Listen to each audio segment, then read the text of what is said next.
നമസ്കാരം.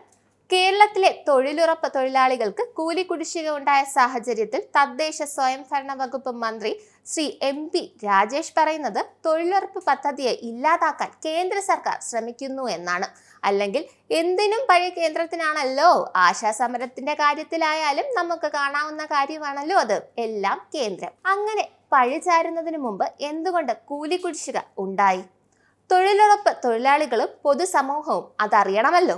ദേശീയ ഗ്രാമീണ തൊഴിലുറപ്പ് പദ്ധതിയുടെ ലേബർ ബഡ്ജറ്റ് പ്രകാരം രാജ്യത്തെ ഓരോ സംസ്ഥാനങ്ങൾക്കും തൊഴിൽ ദിനങ്ങൾ നിശ്ചയിച്ച് ടാർഗറ്റ് നൽകാറുണ്ട്. ലേബർ ബഡ്ജറ്റിൽ നിശ്ചയിച്ചിട്ടുള്ള തൊഴിൽ നിങ്ങൾക്ക് കൃത്യമായ സമയപരിധിയിൽ കൂലി ലഭിക്കും. ലേബർ ബഡ്ജറ്റ് പ്രകാരമുള്ള തൊഴിൽ ദിനങ്ങൾ മാത്രമേ നൽകൂ എന്ന് ഗ്രാമവികസന മന്ത്രാലയം നിർബന്ധം പിടിക്കാറില്ല.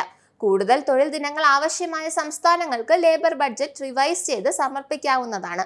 ഈ സമയത്ത് തൊഴിലുറപ്പ് പ്രവൃത്തി തുടരാവുന്നതുമാണ്. സംസ്ഥാനങ്ങൾ തൊഴിലുറപ്പ് ലേബർ ബഡ്ജറ്റിൽ തൊഴിൽ ദിനങ്ങളുടെ എണ്ണത്തിന്റെ പരിധി കടന്നാൽ ലേബർ ബഡ്ജറ്റ് റിവൈസ് ചെയ്ത് അംഗീകാരമാകുന്നത് വരെ ചില സാങ്കേതിക ഘട്ടങ്ങളിലൂടെ കടന്നു പോകുന്നത് കൊണ്ട് കൂലി വിതരണം സ്വാഭാവികമായും വൈകും. കേരളം തൊഴിലുറപ്പ് ലേബർ ബഡ്ജറ്റ് പ്രകാരമുള്ള തൊഴിൽ ദിനങ്ങൾ ഡിസംബർ മാസത്തിൽ പൂർത്തീകരിക്കുകയും ലേബർ ബഡ്ജറ്റ് റിവൈസ് ചെയ്യാനായി സമർപ്പിക്കുകയും ചെയ്തിട്ടുണ്ട്.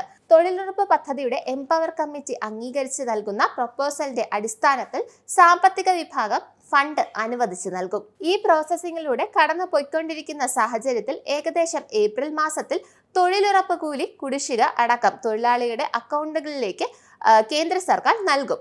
ഇത് അറിയാത്ത ആളല്ല 2 തവണ MP ആയ MP രാജേഷ്. കേരളത്തിലെ സാധാരണക്കാരായ തൊഴിലുറപ്പ് തൊഴിലാളികളെ തെറ്റിദ്ധരിപ്പിച്ച് കേന്ദ്ര സർക്കാരിനെതിരാക്കുക എന്ന ഒറ്റ ലക്ഷ്യമാണ് അദ്ദേഹത്തിനുള്ളത്. കേന്ദ്ര സർക്കാർ ഓഫീസുകളുടെ മുന്നിൽ അടുത്ത ദിവസങ്ങളിൽ CPIM നേതൃത്വത്തിൽ തൊഴിലുറപ്പ് തൊഴിലാളികളുടെ വെയിലത്ത് നിർത്തി സമരം പ്രതീക്ഷിക്കാം. കൊടി പിടിക്കാൻ അത്രയ്ക്ക് മുട്ടി നിൽക്കുകയാണല്ലോ അവർ. പ്രിയപ്പെട്ട രാജേഷ് സാർ, കേരളത്തിൽ മാത്രമല്ല രാജ്യത്തെ ഒട്ടുമിക്ക സംസ്ഥാനങ്ങളിലും തൊഴിലുറപ്പ് ദിനങ്ങളുടെ ടാർഗറ്റ് മറികടന്ന് കൊണ്ട് കൂലി കുടിശ്ശിക ഉണ്ടായിട്ടുണ്ട്. അവരെല്ലാവരും ലേബർ ബഡ്ജറ്റ് റിവൈസ് ചെയ്യാനായി സമർപ്പിച്ചിട്ടുമുണ്ട്. കേരളത്തിലെ പാവപ്പെട്ട തൊഴിലുറപ്പ് തൊഴിലാളികളെ തെറ്റിദ്ധരിപ്പിച്ച് അവരെ വെച്ച് രാഷ്ട്രീയം കളിക്കരുത് സർ, പ്ലീസ്.